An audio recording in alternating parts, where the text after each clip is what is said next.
of that relationship in Thailand between the Thai people and animals they hold in so high regard. And I think it's also true to say that, to any degree, that that relationship has evolved and evolved pretty quickly in the last few years.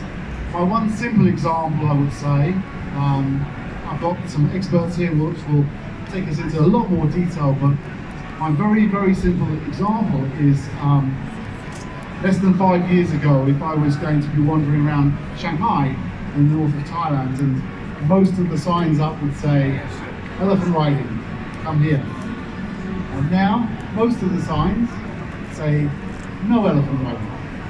So just one simple example of how we are trying and we are evolving that relationship. To what degree, to what speed we're doing it, that's what we're here to discuss today. So we're going to welcome all views, and I hope at the end we will have a better understanding between each other of those views.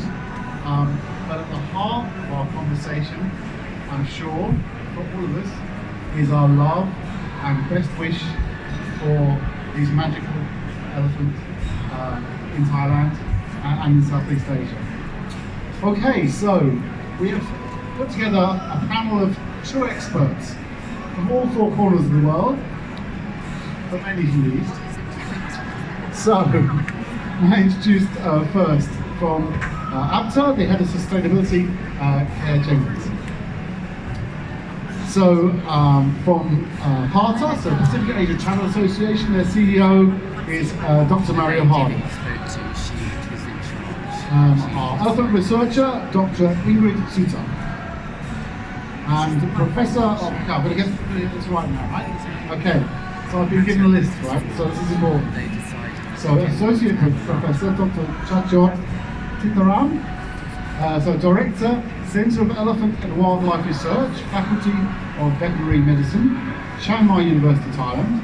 Chairman of the Asian Captive Elephant Working Group, member of the International Union for Conservation of Nature, and Asian Elephant Specialist Group. Very good. So we have put together some real experts here. So I'm going to ask a few questions to take us through this conversation. But as a follow-up to those questions, if you've got any questions, we're happy to do so. All I would ask is that we do the questions through me so that we keep it under some form of control, okay? Okay, so to start off, I'd like to come to Claire to give us a perspective from the UK, from Association of British Travel Agents, our friends at APTA. I know obviously you've been putting together, have guidelines already in place, but those guidelines are like our relationship looking to evolve. So can you give us an insight into those guidelines and how are they looking to evolve in the next few weeks? Thank you, Chris. So yes, my name is Claire. I lead sustainability at APTA, the Travel Association. APTA is the largest UK travel association. Our members are tour operators and travel agents.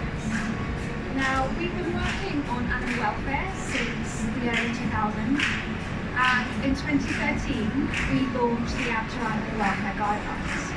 Now, these cover animals in tourism, all types of animals in tourism, whether that's working animals, animals in captivity, or viewing animals in the wild. They were developed in consultation with a range of stakeholders, NGOs, academia, industry, and they set out both basic welfare requirements and unacceptable practices. So what do I mean by basic welfare requirements? Now this is based in animal welfare science, and particularly the 5 domains of animal welfare. So we have nutrition, environment, physical health, behaviour, all leading into the 5th domain, which is mental state. And these guidelines are used by our members, by some of our members, their suppliers, other travel companies around the world, destinations, and they're implemented in a range of ways. So some of our members use audit, so they're actually third-party audit companies that will audit against the APTA guidelines. Some of our members reference the guidelines in their supplier contracts, for example. Now, when it comes to elephants, I think there are three aspects of the guidelines that are most relevant. The first of all being those basic welfare requirements. So I mentioned nutrition, what does that mean? Well, particularly with elephants, it's really important, and I am not the expert here, I just want to be clear, this is what the experts have told us.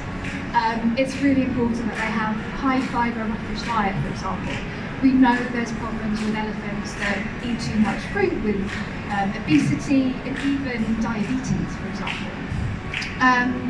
The environment does the environment they're in provide sufficient space? Is, for example, their natural substrate on the ground? All these aspects of the environment meeting their welfare requirements. Physical health. Does the animal have access to a vet, for example? And behaviour. We know animals are social animals. Are they in an appropriate social structure? Other aspects such as not separating a calf from its mother prematurely. And also in terms of training methods. Now this is true for all animals. Any training methods that involve punishment or causing pain wouldn't meet the basic welfare requirements that we set out. So that's the basic welfare requirements, the first aspect of the guidelines that's relevant to elephants. The second is what constitutes a genuine sanctuary. Now this is true for all animals, but there is an international agreement about what is a genuine sanctuary. And that means no breeding and no buying and selling of animals. So we know there are a lot of venues across Asia that are calling themselves sanctuaries or orphanages.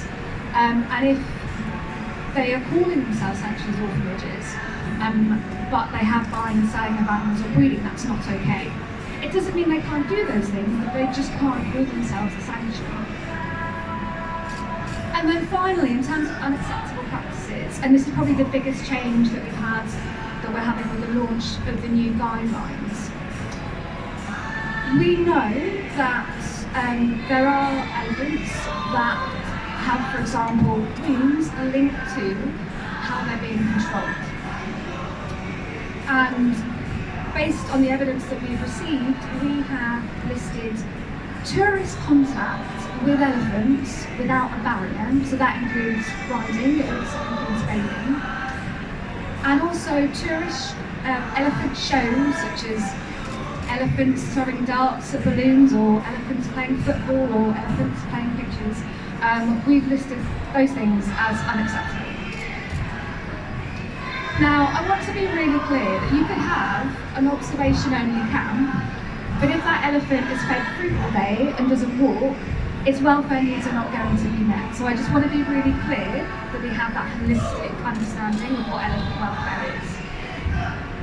I also want to note some great work being done on alternative training methods, which are based on either positive reinforcement, for example. And I think this is really exciting, and we're really supportive of this. What some of the opinions that have been shared with us is what is achievable with that kind of type of training. And I think there was quite broad consensus that you're not going to be able to teach an elephant to play football with those kind of positive forms of reinforcement training. And I also want to say that we are absolutely supportive that we know that a good elephant-mahout relationship will benefit that mental state of the animal. So what are we moving towards? I think what we hope to move towards is a form of elephant tourism where elephants are being viewed doing normal behaviours in a natural setting by tourists from a distance. At the same time, we recognise the importance of transition. This isn't going to happen overnight. If our members suddenly stop selling something, any problems of animal welfare aren't going to go away. So when we launch the animal welfare guidelines in the coming weeks, and our members commit to implementing those guidelines, what they're committing to is working with suppliers to transition away from those practices within, for example, a set time frame. But I just want to be clear that this isn't about walking away from suppliers. because we know that livelihoods depend on elephant tourism.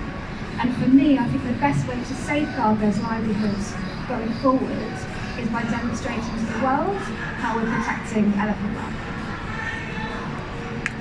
Thanks, Claire. That was excellent. So it really gives a good insight into where you've come from and your objectives and what you're trying to achieve. Thank you. That's really good. Okay, so with that in mind, I think the next element I'd really like to bring on board, Dr. Chachor, if I could come to you, because I think for me what would be good to understand from a British perspective is, so in Thailand, can you give us a context of the historical relationship between Thai people and elephants in Thailand, and how this continues to evolve? Because obviously one of the things for us over here is we haven't had pet elephants. We've certainly had our zoos, and even that we've seen really evolve. But the relationship between the Thai people and Thai elephants is sometimes it's difficult for us to put it in context. Perhaps it could be our horses over here, our relationship with horses, or even our pet dogs. So we've had different relationships with different animals. So can you give us a Thai perspective of that relationship, please?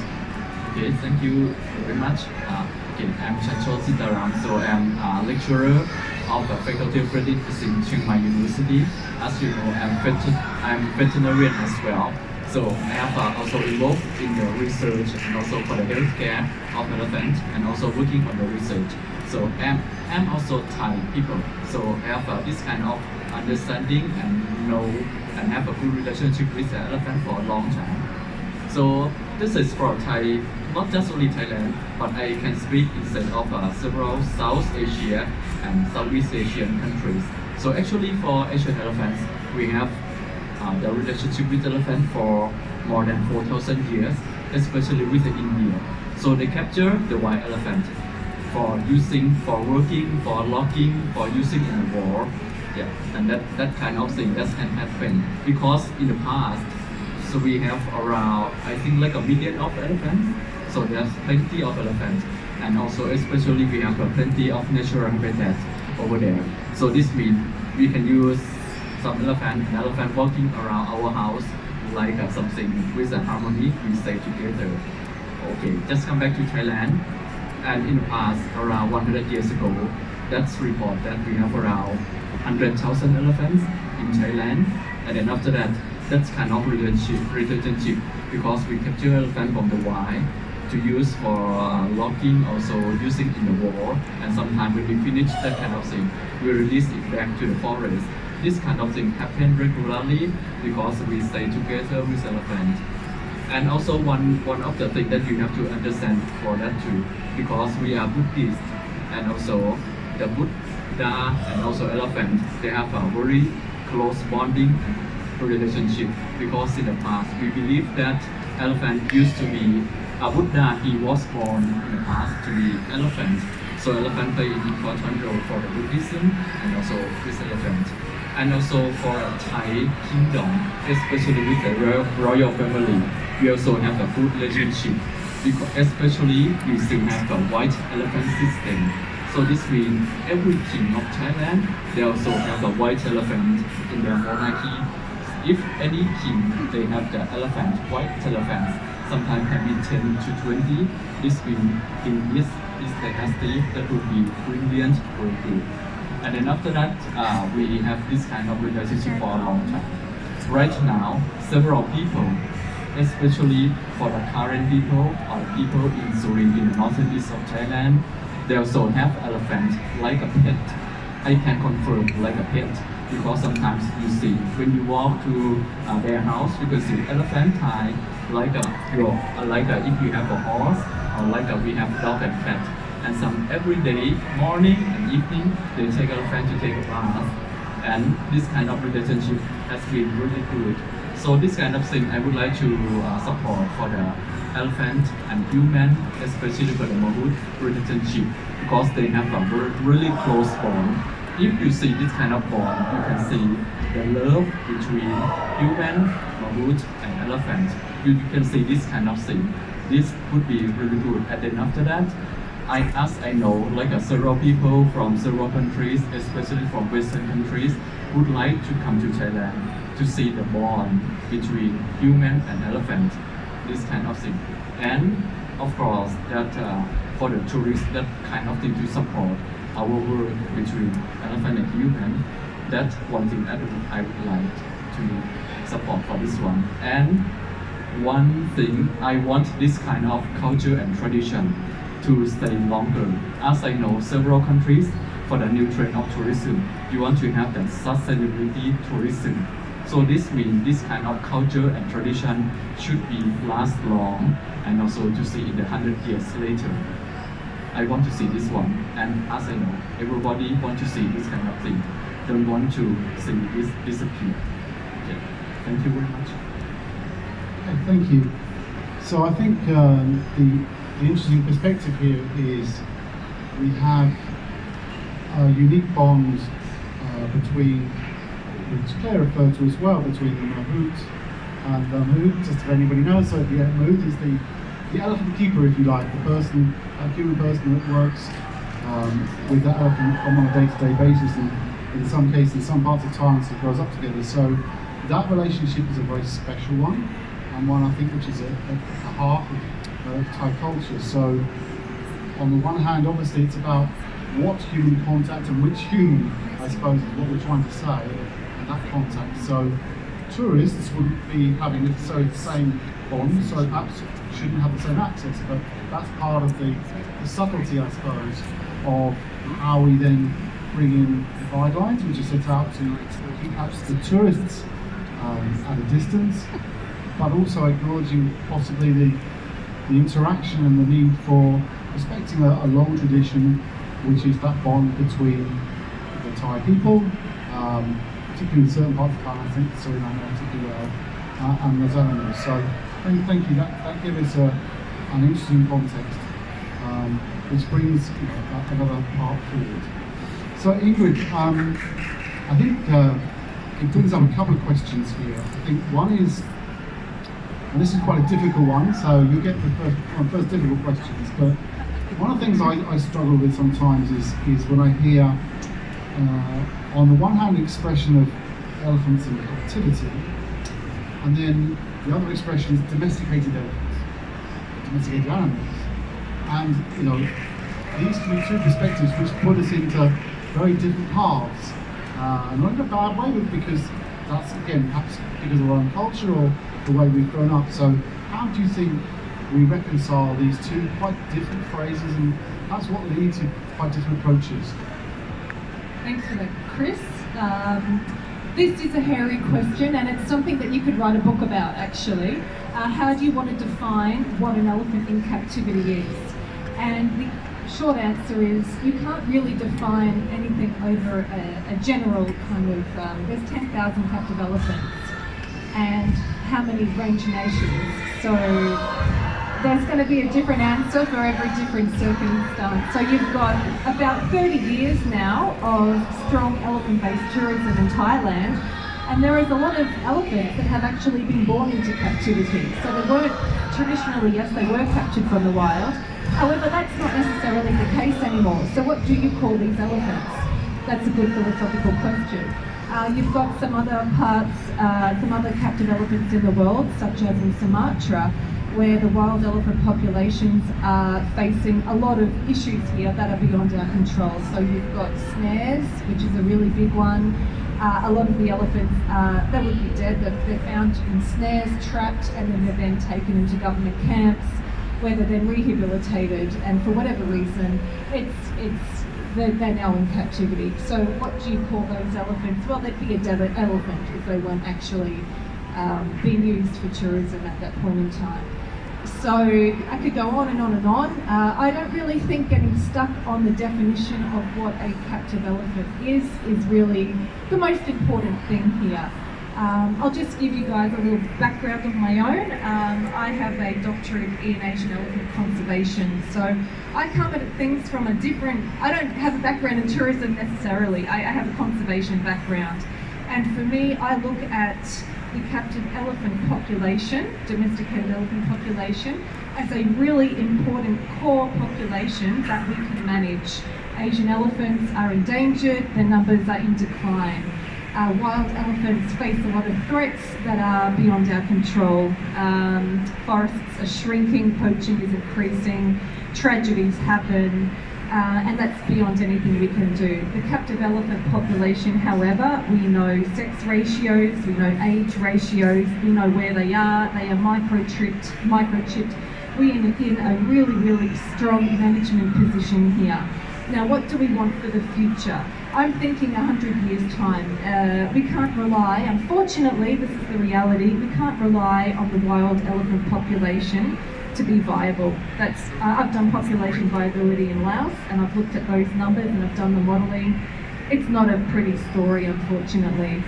So I come at things from a place of let's manage this captive elephant population in all range nations as best as we can.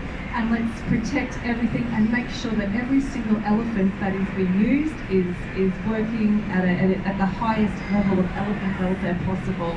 Let's keep that genetic reservoir because we never know what we need in the future. And when you do population modelling, you actually have to include catastrophes within your modelling because catastrophes in wild elephants happen. It happened unfortunately in Khao Yai only a month ago.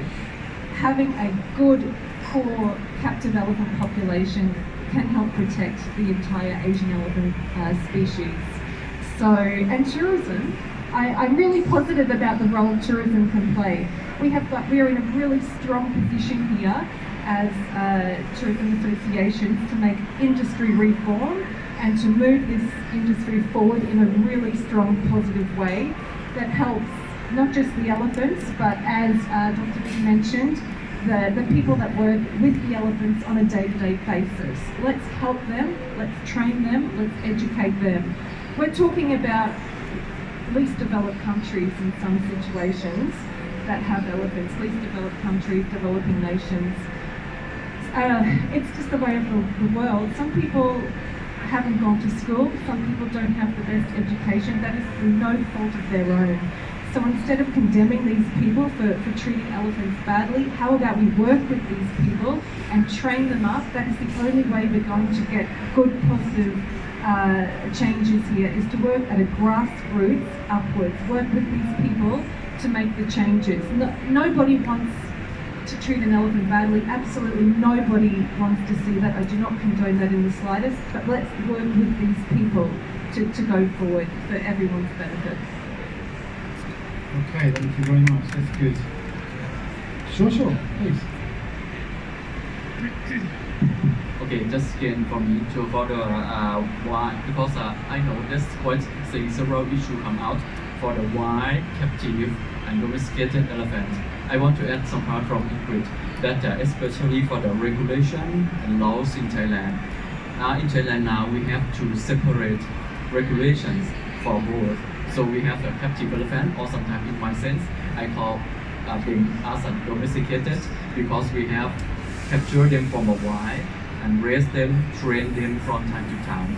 And several places they try to select for the breed, for the good characteristic, and also tame them, and also select for the good behavior from time to time, and then they breed for more than I think several hundred years, and then after that we come here. And also, so sometimes in the Western perspective, we call them for the captive elephant. That would be okay, because that would be some elephant in captivity. So now we have the separate regulations and also some for the treat of this elephant. For instance, like a wild elephant, we have like a Wildlife Conservation Act to protect for elephant poaching or capture of the wild elephant as well. And for the captive or domesticated elephant, we also have this kind of regulation. It's called like a beast of burden of act. So this means they recognize elephant something like a horse. So this means they use for some of the logging or carrying or transportation, and also we have this kind of thing. They work together, and right now every particular captive elephants, they have registered all of them and also implant microchip to everyone. And also just a few years ago, every kept a particular elephant of the captive elephant. They also check for the DNA fingerprint. So this means they all of the captive elephant, they are like a capture born or from in captivity. But I cannot refuse that they are still wild elephants. But if you go back, their age would be more than 50 years old, because they captured from a wild long time ago before they start to have this kind of regulation. So right now I can confirm like no more wild capture. Yeah, I can confirm for that one. Unless there will be some place very far away that we still don't know. But I confirm for that one because of the Thai regulation and they work together. Okay, thank you. So I think one of the things that's coming out already, I appreciate what you're saying is sometimes it's not easy to define the difference between the two, but I think for me even the word captive sometimes has an emotional reaction to it. And one thing that I've learned straight away, so it's good that we're starting to learn things already, is that about the sense of what is our ultimate aims, I suppose. Because I came here, probably more ignorant than most, thinking that one of the bigger ambitions would be to grow the wild population of the elephants. That would be a really important goal. By listening to what you're saying, the role within elephants which are not in the wild, we'll have to come up with a new phrase, won't we, which will avoid that sort of active phrase which perhaps makes us feel uncomfortable, is, you know, with this this population which is not in the wild is the future for the sustainability of the population of elephants in totality. Would that be right in saying? So how we do that in a way which still is a force for good. I suppose then bringing them back to ABTA, that's fine. So all these good things and our interaction between our mahouts is one thing. But then again, we've still got to ask, but there, where does tourism fit into that? So we can do all this good work, we can check the points, but how does tourism interact with that?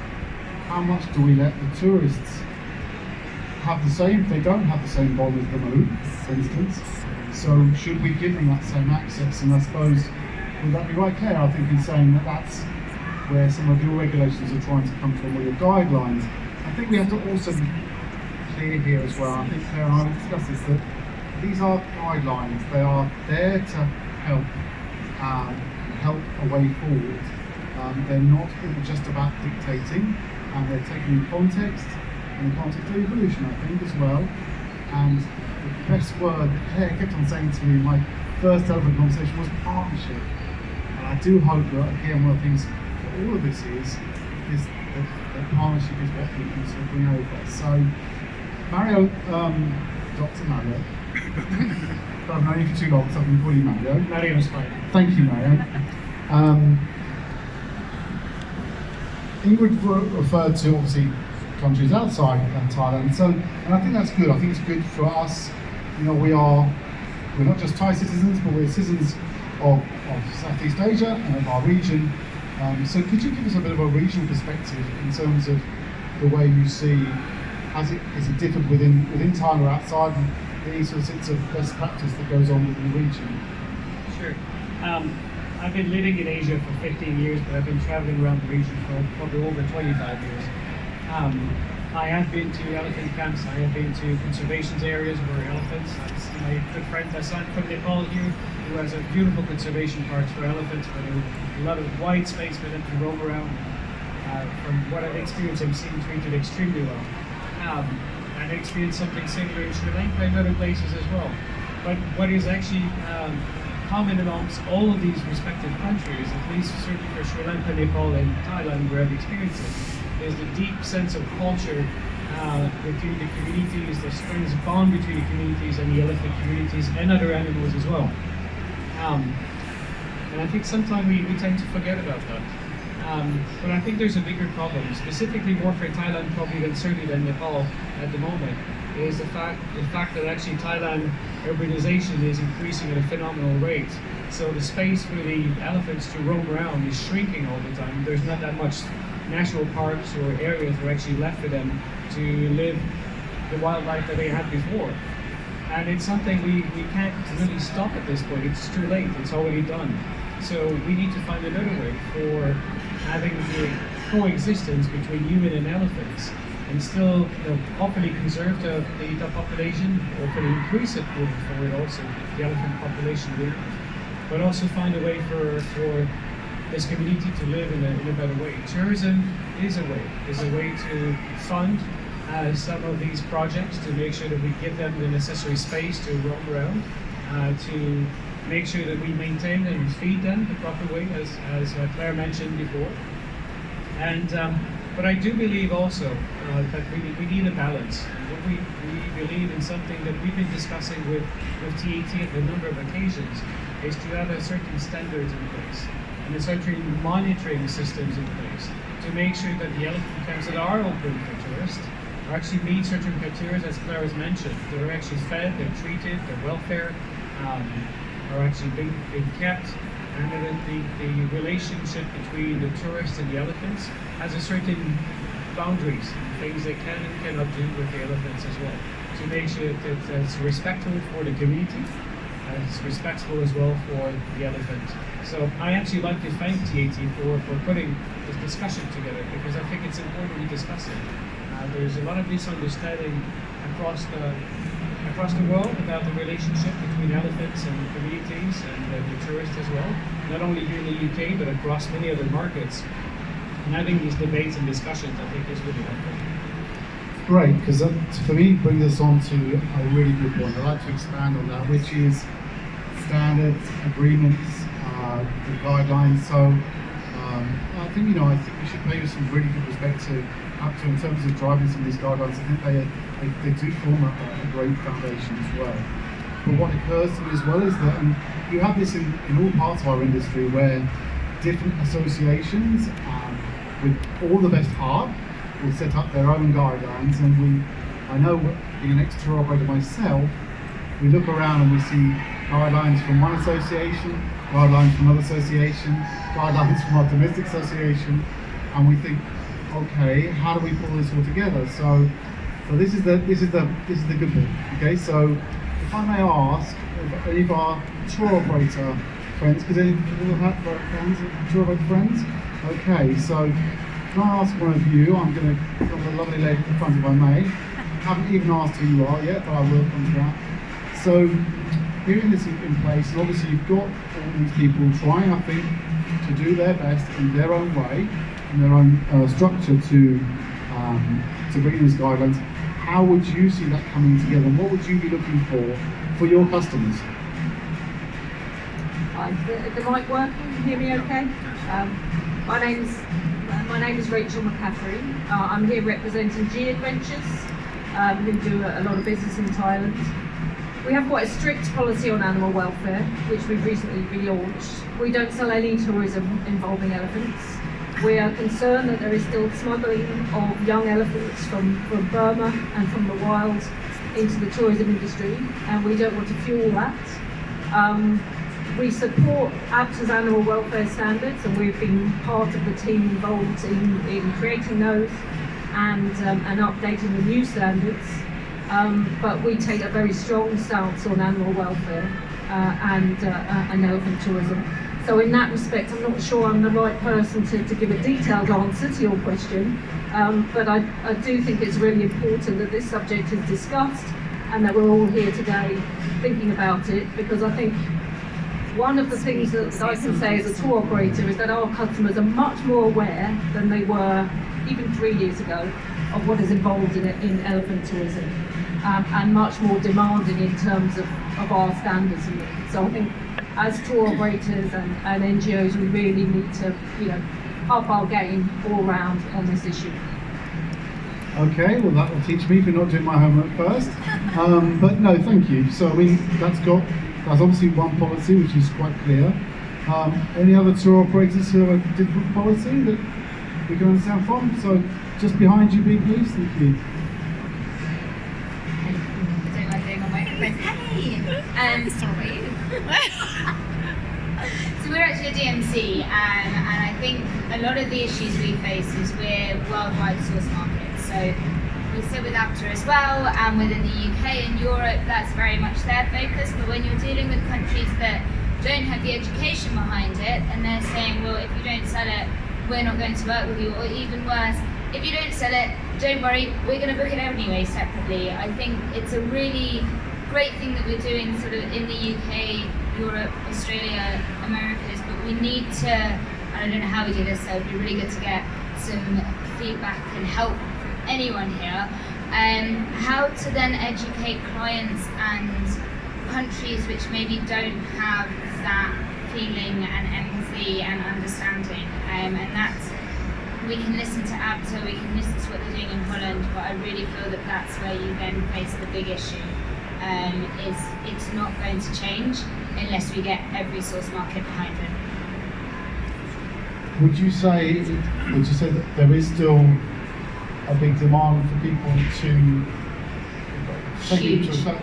Still a big demand to see the elephants and ride and bathe and have that interaction, and until you educate those source markets and those clients on not wanting to do that, they will book it. That's an interesting phrase, because of course when you say educate them, that comes from the premise that is all wrong, and again the evolution of this is that some of that might be wrong, and this is where we get into opinions, and there's never necessarily hard black and white, but I really take and respect your views there. But how do we put a definition into it? And I think it comes back to what would be very, very good, I think, is how we bring all the associations, both, you know, if we're seen, I think I can say this from being a Falang, as they call me in Thailand, but has worked in Thailand for a very long time, with a very love of the country, is that I know that anything that you impose or are seen to impose, and I absolutely agree that that is not what APTA is doing, and I want to say that I think it's very important that we don't want that to come across. That's absolutely not the way it is, but perception is important as well, and if we truly have the animal welfare at the centre of that, then perception is important. How we're not seen to be imposing our Western ideas and culture, and we respect the culture that we are interacting with, but also that relationship comes both ways, as long as the centre of it is animal welfare. So these guidelines, whose guidelines they are and how we work together, I think it's quite important. I've got a hand going up there, thank you very much. Please come on board. Hi, my name is Daniel Turner. I work for a consultancy, Animondial, but I've been working for the advancement of applied animal welfare for about 20 years. I also drafted the original APTA guidelines. I work with a lot of people in the room on animal welfare in tourism. I also worked for the Born Free Foundation for 17 years and actively campaigned against elephant riding and bathing and so on in that respect, until I was invited to Thailand a few months back and visited a number of elephant camps for Travelife, working with Travelife for tour operators, and really realised the complexities of the topic, because it's not just like one type of elephant camp, there are many different types.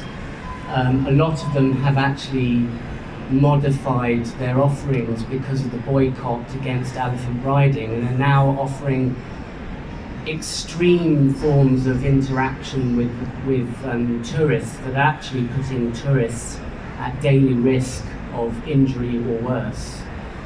So the status quo, we cannot keep where we are. I think just sort of listening to everybody here, there's often the question of ethics, and there's the question of animal welfare. And if we were talking about ethics, is this right or is this wrong? And I don't think we should be talking about that right now. The reality is that there are 4,700 plus elephants in Thailand alone, conditioned animals. They're wild species, but they're being conditioned, not domesticated. And we've got to do something about the problem.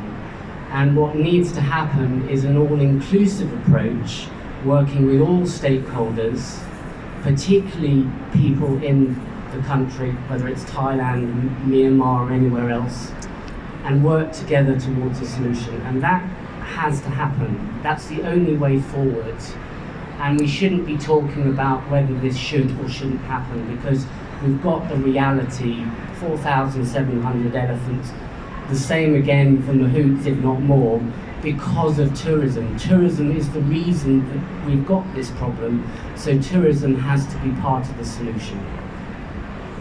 That's also a very interesting perspective. Sure. Yeah, sure. Sorry, I just have to jump in here. I'm actually a co-founder of Asian Captive Elephant Standards. So we are trying really hard to actually respond to all of these issues. And the reality is, yes, people want to ride an elephant. People want to feed a banana to an elephant. They want to touch an elephant. And they shouldn't feel bad about doing this. They're a magical animal, you know, and they're exotic and it's beautiful and it's part, people seek connections with nature when they go on holidays. And it's been shown, it's been proven that you cannot actually really respect or care or protect something if you don't have a connection towards something. So it's really, really important that people actually do see elephants, and it's important that people don't feel guilty about this. I have people coming up to me going, oh, I feel so bad, I went to an elephant camp. And I don't want you to feel bad about that, because you know, you can actually involve yourself in a really positive way. And what we do at ACES is we make sure that if you do go to a place, if you do participate in elephant-based tourism, that you go to a place that has the highest quantifiable, monitored level of validation that has been put together by an international team of Asian elephant experts. And we've got nearly 200 mandatory criteria that each elephant-based camp has to seek our approval from before you can even get the lowest level. So we look at diet. Each and every elephant should have its own diet plan, depending on its age, sex, you know, life stage. How often are these elephants walked? What substrate do they spend their time on?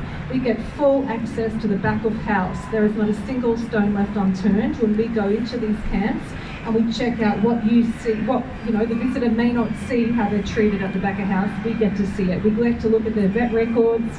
Do you have a vet that lives on site? Do you have access to a vet 24 hours a day? Tick, tick, tick. We look at how much you pay your staff. We see the slips. Do your staff get sickness benefits, insurance? We want to make sure that everyone at your camp is taken care of and everyone at your camp is happy with the work that they do. And this is the way that we hope that if people want to actually participate in riding, if it's done properly, we get to look at the elephant's timetable. The elephant will not be working in the middle of summer at 2 o'clock in the afternoon. Where does the elephant stand in between walking? Does it have total access to fresh water at all times? We look at each, it's a very, very long system to get audited through our company. And so if you want to go and if you want to actually be a part of industry reform, because a lot of industry reform comes from private. We can't sit around waiting for governments to change anything. I think we all know that in life by now. But industry can actually encourage and shift these players into a much better position. And then the UK visitors are happy, the elephants are happy, the people who actually work in these areas are getting a living wage. It's really, really important to look at every single facet here. Okay. Well, as you can see, we've got a range of views emerging already.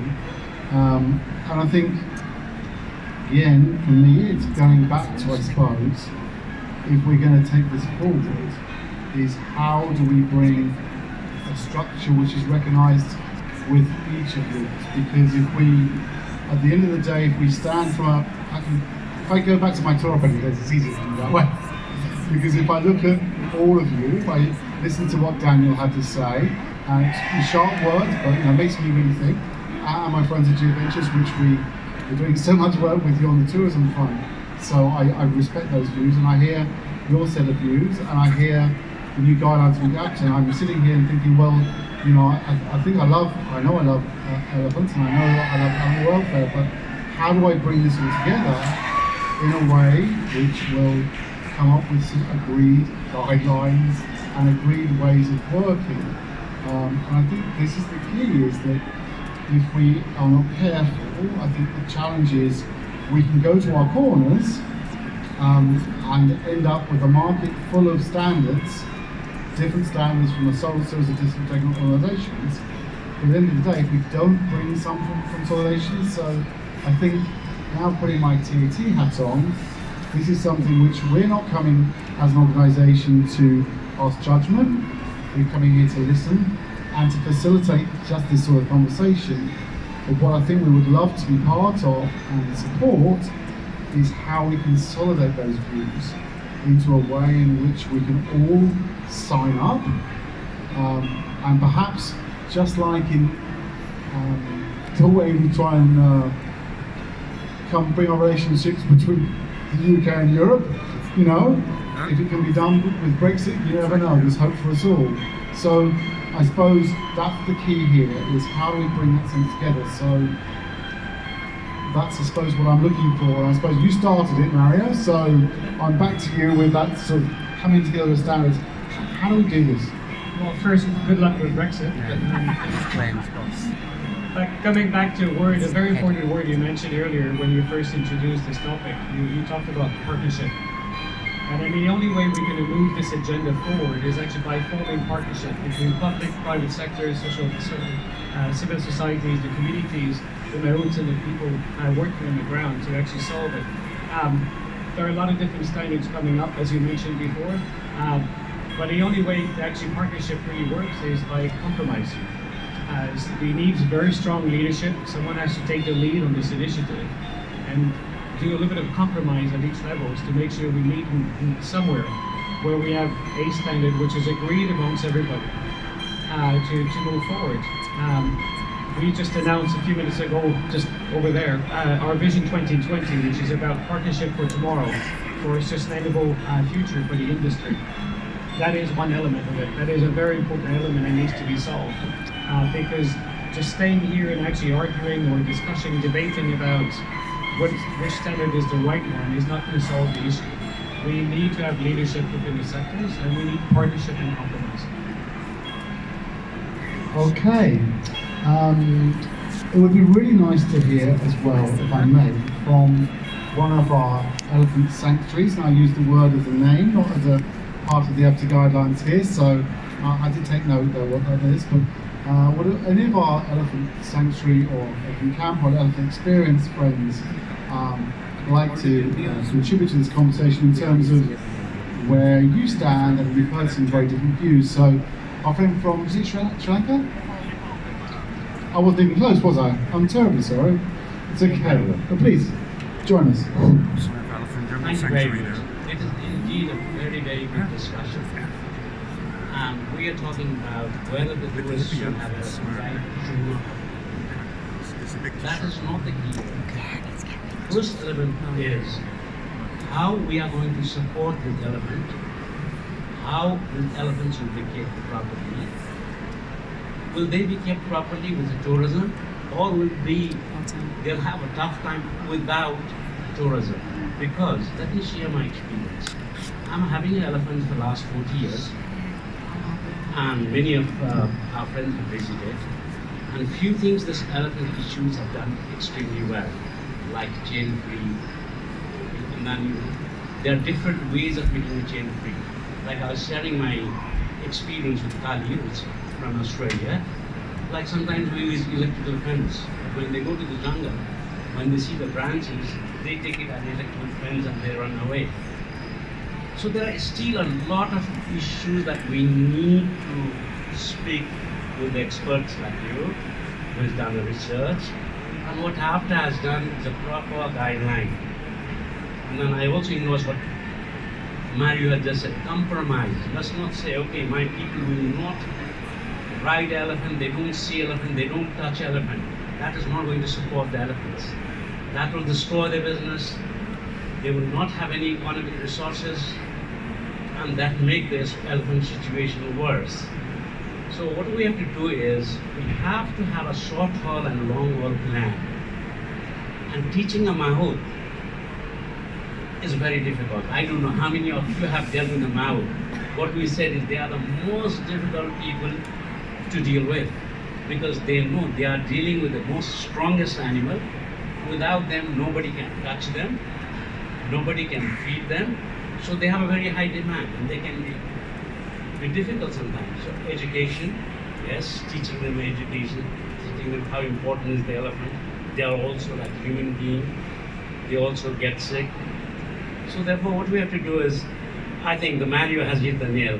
The word compromise, finalize our program like after I said, okay, 5 things we'd like to see. If you have done 5 things, fine. The tourists can go and see the elephants, you can ride it. And there are one issues, Yves is a good friend of mine too, G Adventure, right? You said? Oh, you're from G Adventure, right? Like what we really have to do it is we have to write it down and clarify what are the criteria that definitely every hotel owner is going to look after. If so, then they will be provided by more business, and in terms they can look after the elephant well. That doesn't stop the smuggling from the wild. That's I mean- why we have opposition. I mean, like the smuggling, we can say that, but we don't have now. The CITES are very strong. WWF are very strong. Even in India, that they have laid down a regulation that you can't take one elephant from one state to others. And most of the domesticated elephants that I think somebody has mentioned before, they have a chips in the back. You can easily trust them. So these things are going down, but we got to worry about 4,000 in Thailand, 3,000-4,000 in India, and 160 in Nepal. So I think compromise would be the best one. Thank you very much. Thank you.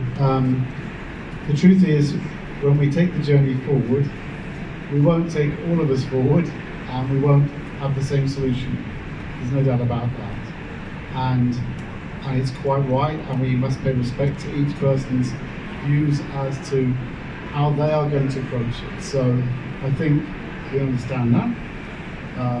But I think what has been good for me as a novice is hearing that there are some common things from all of us in terms of what we can agree.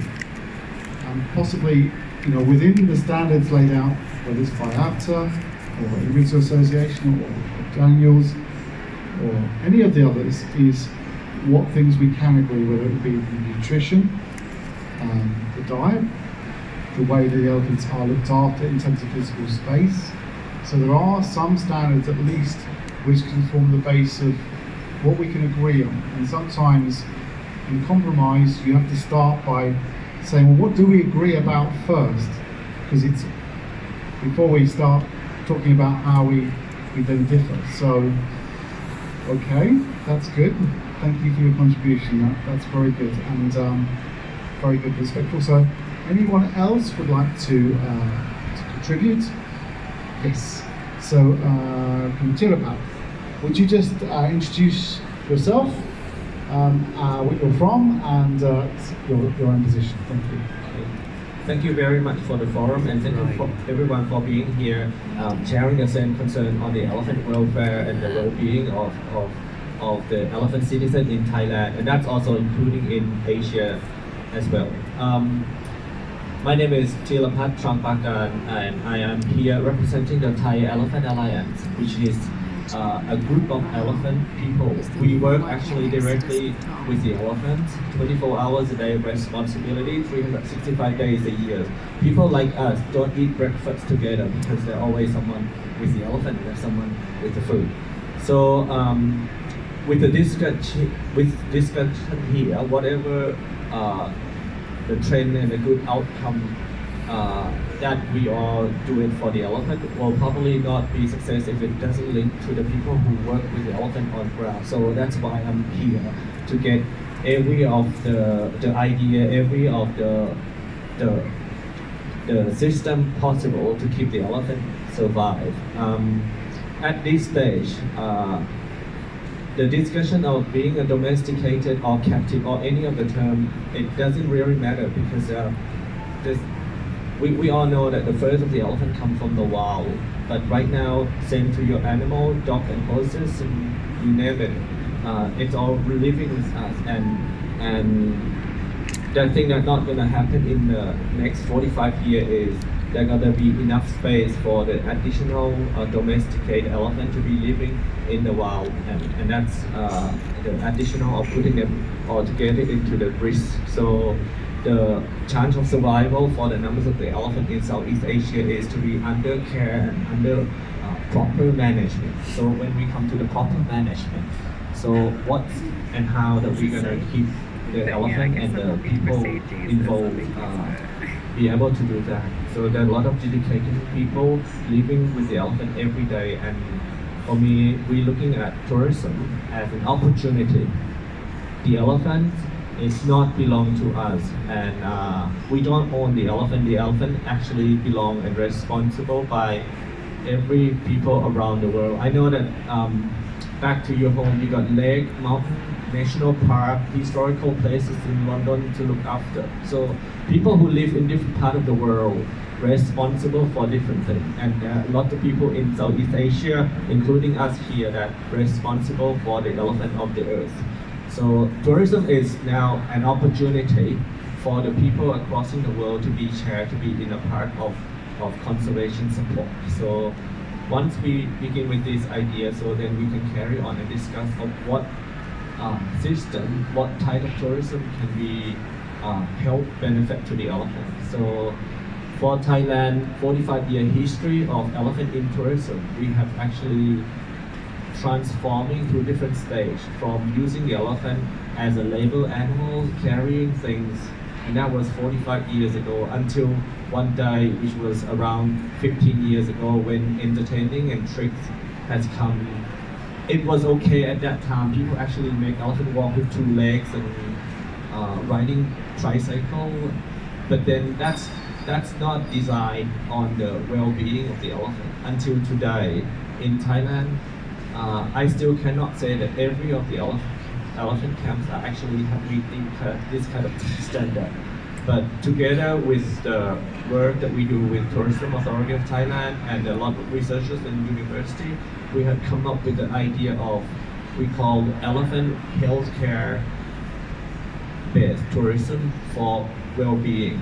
So the whole idea of elephant activity in Thailand from now on, hopefully from year 2020, we can do it correctly, is to have a kind of, it can be a long distance observation if that group of the elephants supposed to be observed and not. There are some elephant cities that you're not supposed to touch them.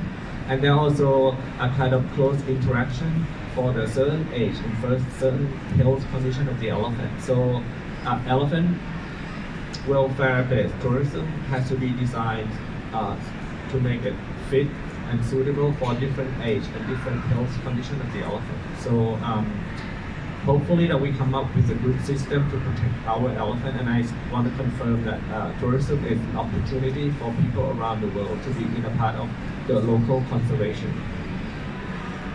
Thank you very much. Thank you very much. So Duncan, can you just say where you're from and yeah. Good afternoon, ladies and gentlemen. Thank you for the opportunity to be here. I'm Duncan McNair. I'm a practicing lawyer in the City of London, and I'm the founder and CEO of Save the Asian Elephants. And we have amongst our large body of governance some of the leading experts on elephants and their welfare in the world, drawn not only from this country but from Southeast Asia as well. We're proud of that. I know as a lawyer that every issue can attract experts, and you have experts on both sides very often. I often instruct them. it really does depend sometimes what an expert's motivations are and what their instructions are as to how expert their views are that are deployed. And this is in some ways not entirely an exception. I don't know if I'm introducing a jarring note, but I haven't fully understood all of the arguments put forward today. Some I profoundly disagree with. The gentleman who suggests, I think, forgive me if I'm wrong, that the way forward is indeed elephant riding. Let's just pause with that proposition. The DEFRA Secretary of State's modern zoo guidelines in this country that have been in place for some considerable time identify the most dangerous, in different ways, transmissibility of disease, liability to attack and so on, of different animals. Category 1 are the most dangerous of all animals, and they comprise lions, tigers, crocodiles and elephants. We know now of many people killed, tourists killed by elephants that have been captive and mistreated. I've seen extensive mistreatment of captive Asian elephants across India. I'm not an expert on Thailand, but there are many in our number who are, and I believe that sadly there's a terrible abuse of elephants in that country as well as the much good work being done.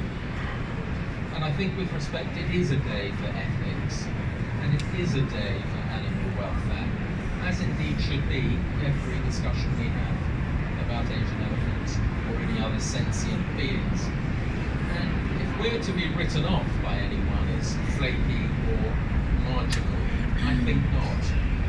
There's only me here today, but we speak for tens of millions of Britons alone. Our online petition's the biggest there is, and we have 13 million followers. What I would say very briefly is that we think guidelines are not good enough unless they're compulsory.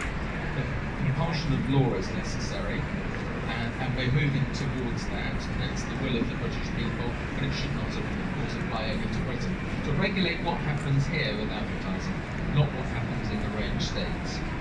And so we look to a future with genuine sanctuaries. Someone introduced most of the elephants a while ago, quite rightly. Observing elephants in a natural state, exhibiting natural behaviour from a respectful distance. No direct contact, no horrors, as were shown, for example, at the Maisa training camp nursery in the Daily Mirror a day or so ago. The most brutal brutality to baby and adult elephants. So genuine sanctuaries, and absolutely supporting the travel industry and the very good companies like GeoVentures, because they're now moving in the right direction. Thank you very much. Okay, Duncan, thank you. I think just to put a little bit of clarity, I don't believe our colleague there was suggesting horse riding was the way, there we go. Elephant riding was the way forward. I think we were suggesting it wasn't the only thing he was saying. So I think we have to be very careful. I totally understand there are very strong views in terms of the way we take things forward, and I think our end game is often the thing we have to focus on. So totally appreciate your views, and I think one of the things that again we're trying to do from a tourism authority view is to bring all those views on board and see how we can take a pragmatic view which will take us through the evolution from where we are to where we want to get to. Those views will be different, but going back to our talk on the standards, I think this is something which coming together I think is going to be key. I can see a couple of people itching to say things, so we'll take Lynn at the front and then the lady at the back if I may, and then there's another lady there and one gentleman over there, so 5 to come. Lynn. Hi, Lynn Hughes of Wanderlust magazine and also one of the judges of the Responsible Thailand Awards, in which there is an animal welfare category. I think it's brilliant that there's been this massive change in the last few years in our attitudes towards elephant welfare. And the British media, including Wanderlust, 10-15 years ago, we would have had photographs of elephants being ridden. Remember when there used to be the whole you know, these massive groups and so on, and some terrible things in retrospect. So I think the shift that has happened in the last few years is remarkable. And of course it's still moving, and people are acceptors of the markets as well that still need to be educated. But I think there's been a massive shift in Western Europe towards understanding the issues around elephants. And I agree with Ingrid, it's a massive opportunity as well to conserve elephants going forwards, and we do have to look ahead with that.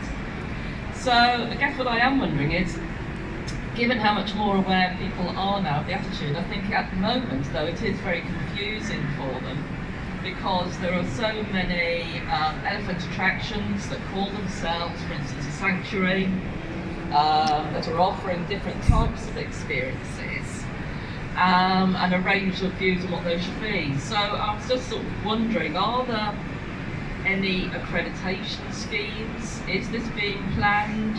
You know, Critsville, Thailand, be offering any kind of scheme, for instance? Okay, so I'm going to go back to my tour operator days because I feel more comfortable there, in the sense that there's a parallel, and forgive me if you don't think it's a good one, but I think it's important. The travel industry has, since time began, had this idea of having a star rating on hotels. Anybody actually tell me what a 5-star hotel's regulations are? We have struggled as an industry with something as simple as standards across what is a 3-star, 4-star and 5-star. So I think, and working for a government, I'm trying to be very careful what I say, right? But I understand the fact that sometimes the best change comes from the private sector coming together, supported and facilitated and supported by the government, not necessarily driven by the government. There are different views, and I do hear what you said, Duncan, as well. So I think certainly the need for having standards is absolutely the right thing. How we bring them together, the best standards are the ones that we can agree together. Because we can, if we just sit on our corners, then it will be difficult to see how things are taken forward. And I can see that, I believe that one of the failures of the travel industry in terms of hotels is we've never agreed on that very simple basic. So I think it is something we should do. The role of TAT, specifically for Thailand, is at the moment this is what we see ourselves as facilitating, listening and supporting the various opinions to try and come together. It is very much our way, if I may say. I think it's the Thai way, rather than taking the more legal approach, which definitely has its place as well. So we had 3, can we just, if you don't mind, so we're going to, because we had 3 lovely hands shooting up. So the lady there, if I may, okay, thank you. Hi everyone, my name is Arancha Garcia. I'm representing TUI Group here, member of APTA, and I'm the head of sustainability for TUI Destination Experiences. So I'm the one in charge of animal welfare within TUI Group. This is a super interesting debate, but I think we need to be mindful of the reality of the situation right now.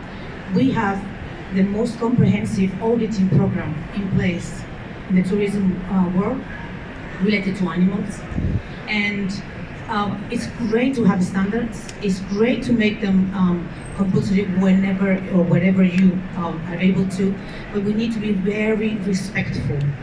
And one of the key things that we have learned from our years of auditing is that respect. Without that respect, we cannot come with our own vision and ideas and trying to impose it without knowing the reality of the situation of the places where we're trying to impose those. Because in many cases, it's actually not feasible today. There is not even country infrastructure to support some of the things that we're trying to implement. So with this respect and working together is the only way to really, we can create standards, but we need to implement them. How are we going to implement them? Fighting or by collaboration? And with collaboration and cooperation with the suppliers, with the local governments, with everyone, is the only way we're going to be able to move these things forward. And that's, from our experience, the only honest way that we can make it happen. Okay, thank you very much. Lady in the back.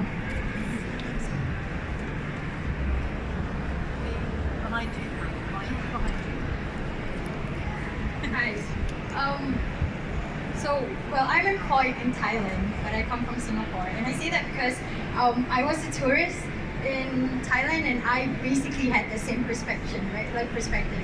All Thai people are horrible. How could you do this? But in the last 4 years, I've lived in Thailand, and I've lived with Mahut in Surin and with the Karen village. And I know for a fact that a lot of the time, I've been on 9 elephant rescues, and I know a lot of the time, 99% of the time, they don't do what they do with the elephants because it's what they want to do. They only do it because it's all they ever know, right? So if we understand that, I think it's very easy for an outside perspective. If you don't do this, if you don't live this, then it's very easy for us to point fingers and say, oh, it's supposed to be this way. But we could also be the catalyst for change. You know, it's amazing that conservation and tourism right now, we're putting those words together.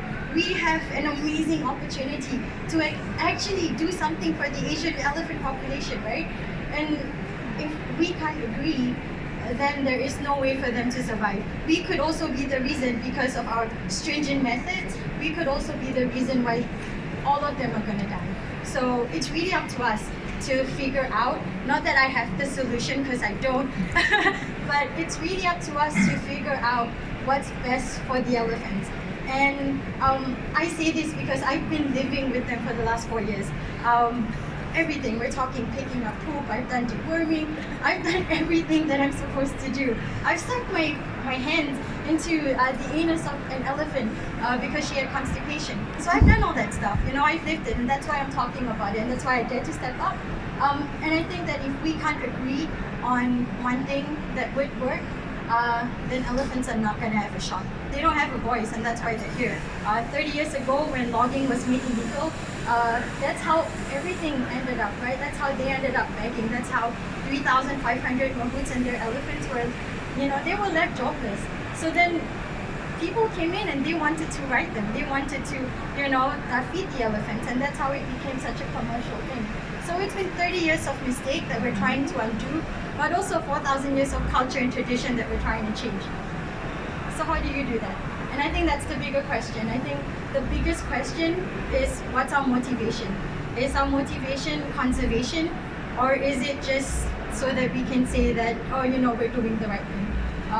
For me, it's more conservation, and that's why I'm here. So that's all I had to say. Thank you. Lovely, thank you. I think it's a really good word to dwell on, is motivation, because I think it's, if we're going to make all our different views come together, if we're going to be comfortable with each other, it's understanding each other's motivations. So if we believe we've all got the right motivation, then getting to that right endpoint is so much easier. If we doubt each other's motivation, if we have reasons to doubt each other's motivation, that can be the barriers to us then getting in a room together and finding out the solutions. So today's talk is, as a start, did you want to add to that as well? Sorry. You okay? Okay. So, yep, sure, no problems. Over to our friends at EXO, is it? Okay. I'm Kim from EXO Travel, based in Bangkok. And I think this is a great discussion, great debate. And I just want to bring on, because I think a lot of you are working on higher levels, but I'm actually working with the agents based in the UK. So mentioning, like, for example, Trail Finders, that's our biggest agent. And then I'm also working with the elephants camps, like Pat. So I'm the one bridging and selecting the program. So when you walk around on the high street here and you look in the window, you'll see the content that's in the brochure. I'm the one deciding, together with the agents. And at EXO, we are very sustainable. We work a lot with Naut and Travel Life. So that's kind of the company we are. And now we have kind of waited a long time for Travel Life to create some criteria for the elephant camps. And we're lacking this kind of rating, because riding was the first thing that got abandoned. We're not 100% sure riding good or not good. So we have our own criterias, and we have this, like what you're doing, going out to the elephant camps, doing our 50 questions. So we do our self-audits. So we have a list of elephant camps that we consider good. But now the new thing that comes from APTA is like, okay, no bathing. So that's suddenly changing all of our ratings, because now all the agents come to me and say, no riding, no bathing. They don't really know in depth what the problems are with the elephant camps. They just think about two things: no riding, no bathing. And that's it. That's the camps we cannot use. So when I work with them now, I have to revise all my offering, but I'm really needing some guidelines, some ratings as we discussed. If someone can just tick and say, okay, these are the good elephant camps, these are the ones you can use, but then communicate to the world so everyone knows. Because I believe a lot of the DMCs, there's other people here as well, we work with agents. So we educate the agents. Agents then need to educate the end consumer. But there's also, like Pat's Elephant Camp, they also get direct booking, right? So who educate the people that make the direct booking? So we need to kind of make sure, and also the other markets that was discussed as well. Luckily for EXO, we have a very westernized market, so we don't have too many problems with people coming and asking for riding and all the other things. So in terms of that, we're okay. I feel where we are now with our elephant and what we offer, but it's just difficult to kind of get a proper rating and getting it out.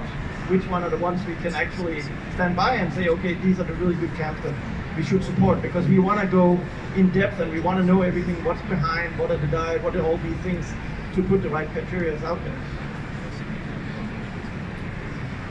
Okay, thank you. 2 more? 3 more? Okay. Back with Philippe, you haven't spoken yet? Okay. Hi, I just had a question for Ingrid. When all the tour operators are moving away from riding, I just wanted to know why your group is going to start promoting it. Thanks. We don't promote it, but people are going to do it. And it may not be the UK market that are doing it. They might not want to do it, but there are still a lot of visitors. Sorry. Aren't you going to confuse the market then? Where people are saying, no, you shouldn't ride elephants because they're tortured, to enable people to ride them, and there's your group that's then going to be promoting, saying it's okay? We come from a research evidence-based approach, so all of our standards are based on academic findings, and we look at the research papers that have been published in peer-reviewed journals that have looked at riding and the issues that might be associated. Of course, if a saddle is not put on appropriately, it's going to do damage, and we say no, you're not doing that. However, if it's done properly, then it doesn't cause any damage to the elephant. And what about how the elephant's trained? Well, that's also something that we look at when we do the elephant camp assessment. An elephant needs to be trained in whatever facility that it's kept in. But I'll let the doctor, the veterinary. So if an elephant's just being observed, it has to be trained to be observed? Yes. They're all trained. Yes. They have to answer these questions. First about training, like because elephant, like we have to stay with elephant for a long time, especially for the root. Like one thing you have to really care, because right now we talk much more about the elephant welfare, but we have to think about mammut welfare as well, because elephant is a large animal. It's not like dog and cat, because sometimes dog and cat want to play with you, jump on you, but if elephant love you, want to jump on you, so you will die immediately. So this means you have to teach and train elephant to live with you really careful. That is one thing that you should know about that one. And right now we try to improve our training to be something like a positive reinforcement, and also train them since very young, and also with a mother. This is the first question, and also with our research. The second answer that from your question about riding, that is from our research as well come out. We compare about riding and run and other activities like a bathing or like a feeding observation of elephant or riding with a bear saddle. It turned out to be riding with the saddle have a less stress hormone, the least stress hormone. If compared to observation, because for the observation, they don't have anything to do. They just walk and back with just only 100 meters, and if with some riding, then this would be some kind of exercise. That would be some part of this exercise for elephant. I don't tell you that riding is really good, but there is some kind of exercise that we have to take into account. So that's kind of thing I would like to call for the research-based or scientific support. Especially we use this one from our research, several criteria, several things. For instance, like a concrete floor walking, several things. And would like to support for the elephant standard. That would be for the future. We want to support for this. Yes, just briefly, just because I wanted to pick up on the research that you were just mentioning. I just wanted to say that obviously we're very familiar with that research that looked at the stress levels in terms of riding elephants and elephants observation. I just want to add a comment to that the numbers of camps in that study was very, very small. And just going back to that point, that obviously if you have an observation-only camp where elephants aren't having the exercise that they have, appropriate social groupings, then obviously they're not going to be in a high standard of welfare. So I just wanted to acknowledge that we're very familiar with that research. Okay. I just wanted to reflect. We talked a lot about. There's obviously a lot of work going on. I think my reflections is one. I think we need to be realistic about what is happening in some of the source markets and some of the shifts that are happening in the source markets, and you can't ignore it. And what I really want to achieve is a way to navigate these changes collectively and in partnership for the benefit of elephants. And I just want to sort of reiterate that that's really what we're trying to achieve. Okay, good. So that's a really good balance, I think, there. So I know quite a few who wanted to sort of dig in, and I know we could probably talk a lot more, but I think timing is not necessarily with us today. But I really did welcome all your views. I think it's important we've had a chance to start airing those views and how we can come up with a way forward. So if I may just summarise to a degree, I'll do my best.